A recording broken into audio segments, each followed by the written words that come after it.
If you aren't familiar with Ruthless in Path of Exile, it's a brutally difficult challenge mode driven by one core concept: extreme scarcity.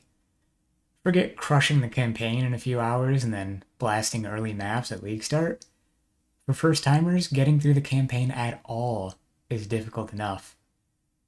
Things you used to take for granted are now valuable pieces of loot. Rare items truly are a rarity in the early game, and usable ones even more so. You often don't find jewelry, even normal jewelry, for the first few acts.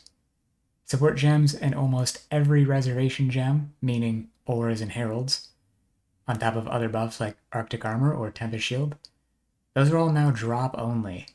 So prepare to get through the campaign without any support gems that your build cares about, and forget about auras until you're either rich enough to buy one or lucky enough to find one.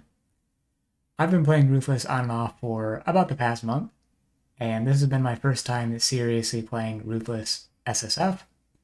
My next biggest experience with Ruthless was when it first released during Sanctum League, and during that time I played Ruthless Trade until around yellow maps. To my surprise, I've had quite a bit of fun this time around getting my Voidstones at a record slow pace.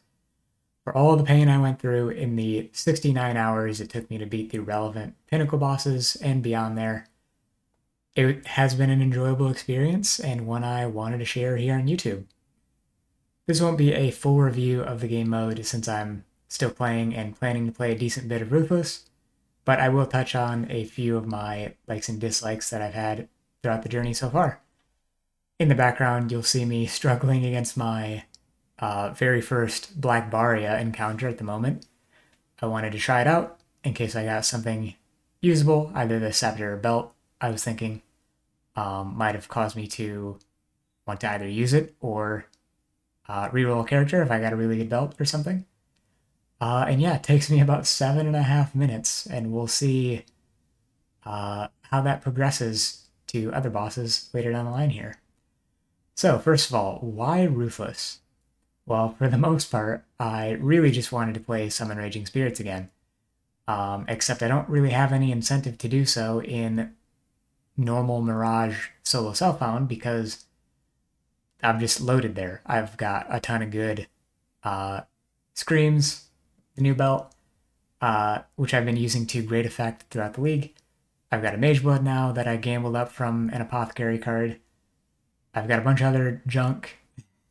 I've got the supplies to make basically whatever I want to make. So ultimately, I thought about either playing Trade League or trying Ruthless again.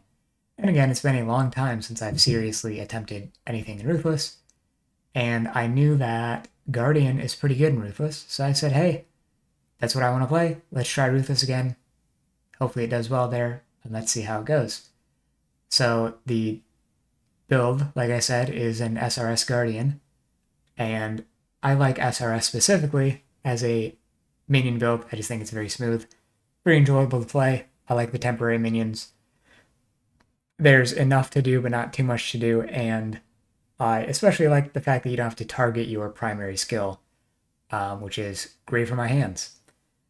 And on top of liking SRS, the reason behind Guardian, other than the synergy with the skill that I wanted to play, is the Sentinel of Radiance, the big guy that you get from your Ascendancy, is incredibly good by default.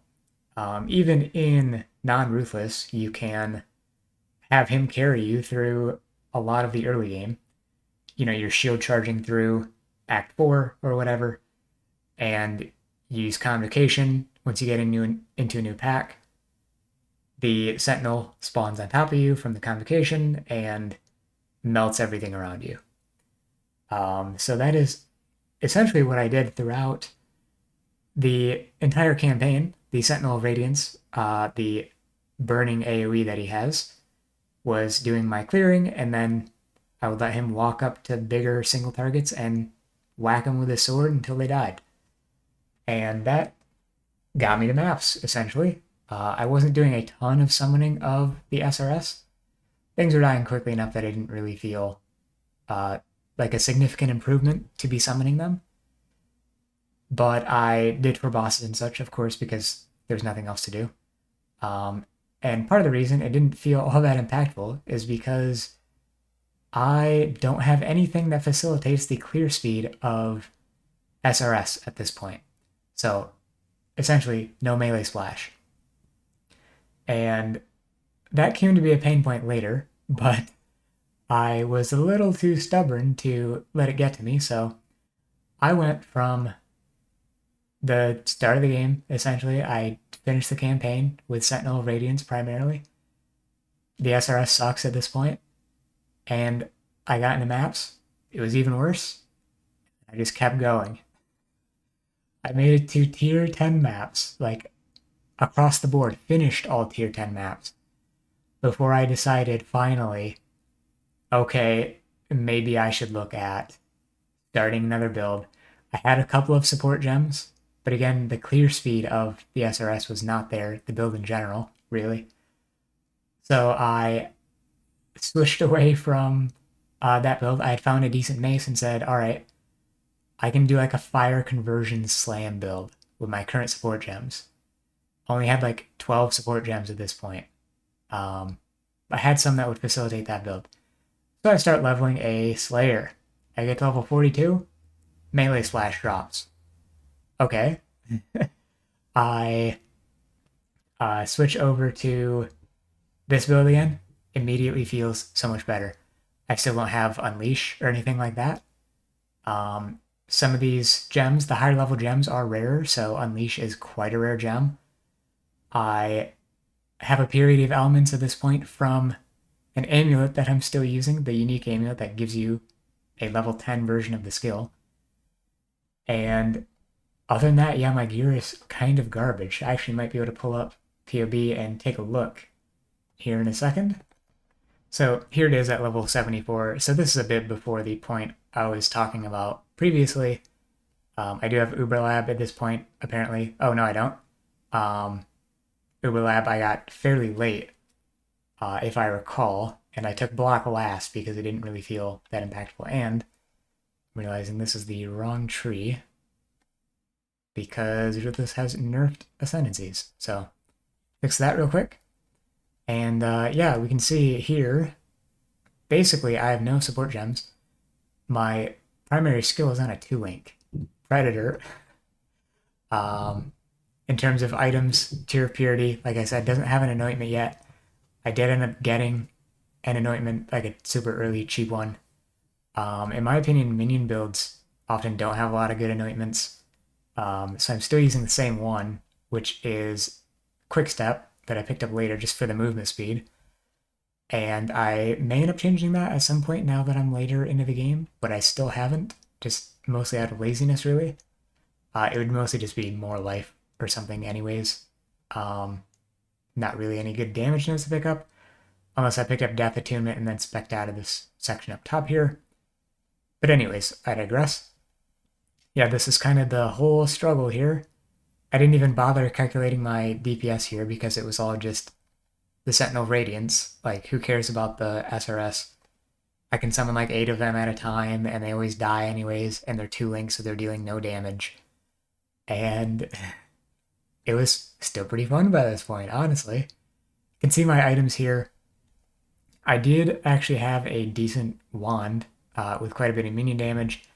This Bone Spirit Shield I got in Act 2 at 33% minion damage and some res. I used this until I level 80.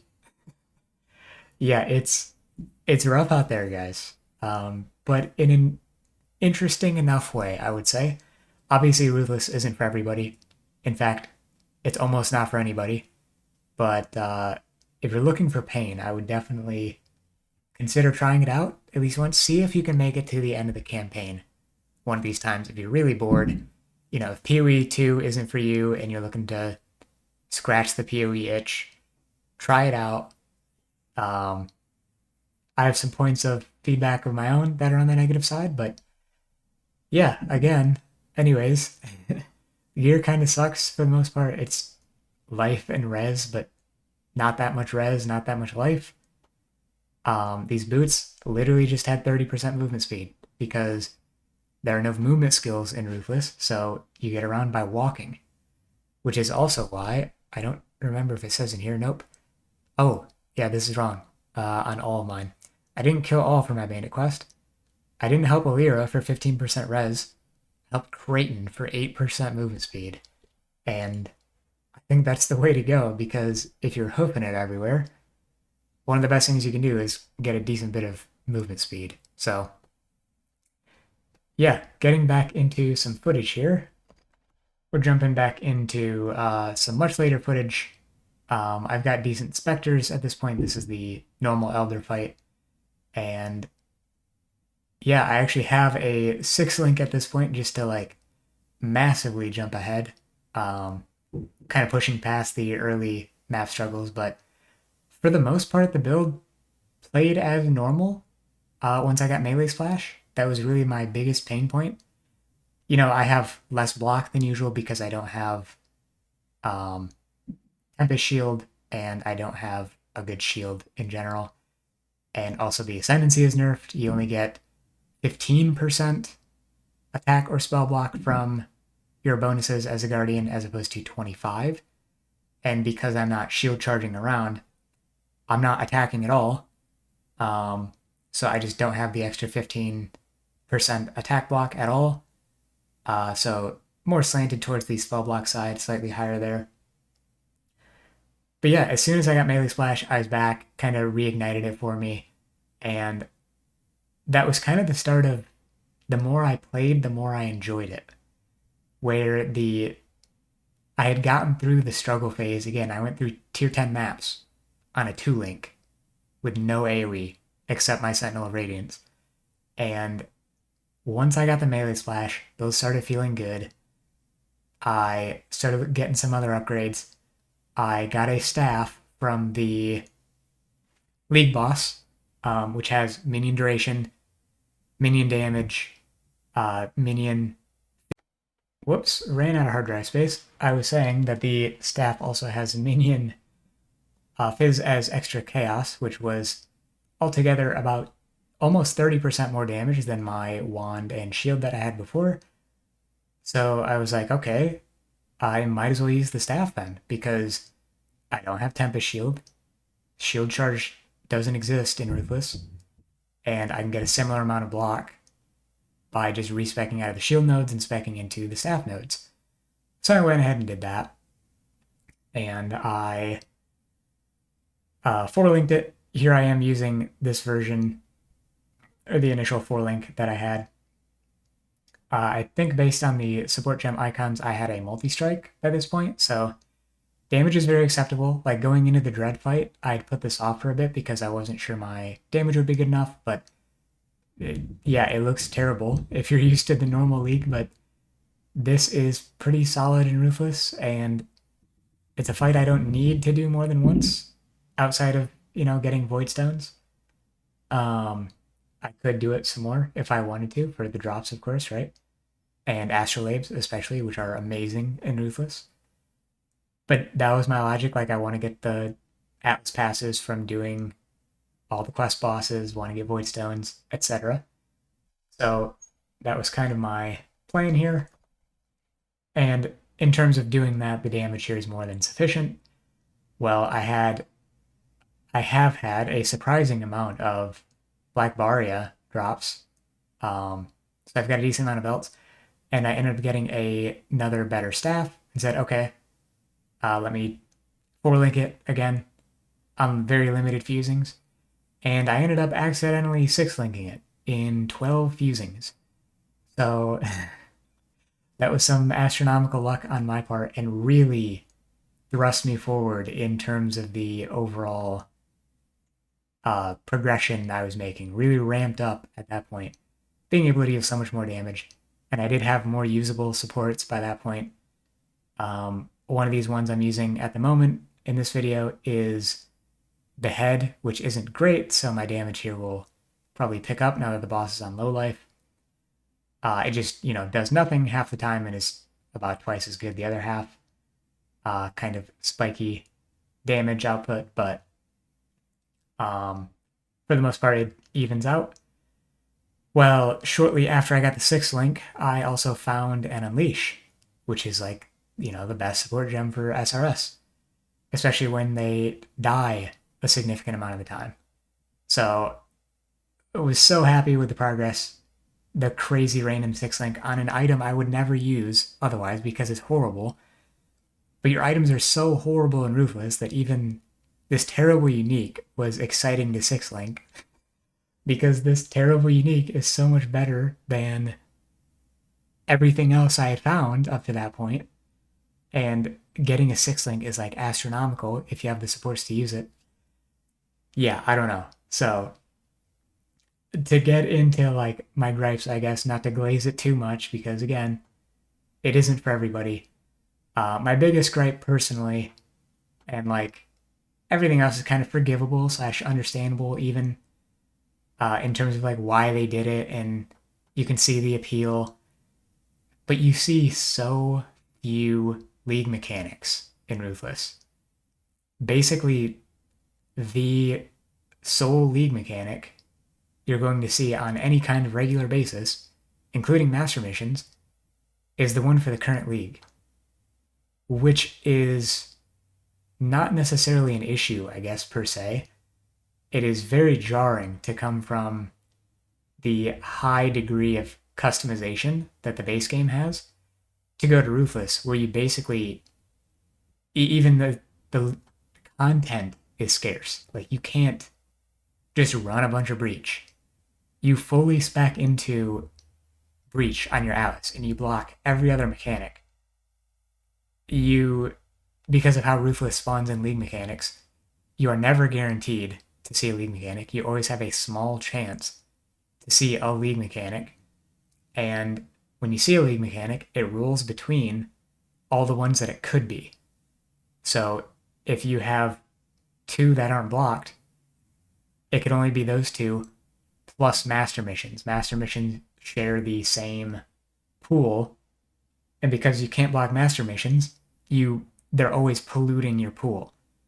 So you're trying to run Breach, and you get nothing in your map because it's such a small chance to see a league mechanic at all. You get nothing, and then you get nothing again, and then you see June and Alva, then you see June and Alva, and then you see nothing for 4 more maps, and then on your 10th map you see a Breach, and you're like, okay, what am I doing here? Like, I'm fully spec'd into Breach. It's not like you can make the Scarabs spawn more or like drop more significantly anyways. Although like the base Scarabs that cause the content to spawn are of course drastically more valuable and Ruthless because of that. Because normally you just guarantee it with your Atlas passives and you don't need to worry about it. So in that sense, like, that's fine. And that does serve to like give them a bit more of a purpose. And I'm not saying necessarily that it needs to happen every map, seeing a league mechanic that you're spec'd into at least, but it would be nice to, 1, be able to block master missions because you don't want to see them most of the time. They're just polluting your chance to see something that you do want to see. And 2, I don't know, have a higher chance. I don't know how much higher. I want to see some actual numbers on like the actual league spawn chance, but GGG is allergic to providing real numbers on anything, so we can't make informed decisions. But that could be a whole video in and of itself, so I won't get too into that. But yeah, through its flaws and through the brutal difficulty and the fact that it's not for everyone, I have been enjoying Ruthless, and it's been the right kind of pain for me lately. So I'm going to play a little bit more, maybe give it a full review in a future video. And yeah, if you want to try it for yourself, I would definitely suggest giving it a shot. Thanks for listening to my story with regards to my Ruthless experience, and if you want to see any more content like this, me going over general progress type stuff, or if you want to see some, I don't know, 0 to hero type stuff from me, let me know, and I'll see about getting around to it. Thanks for watching. Peace.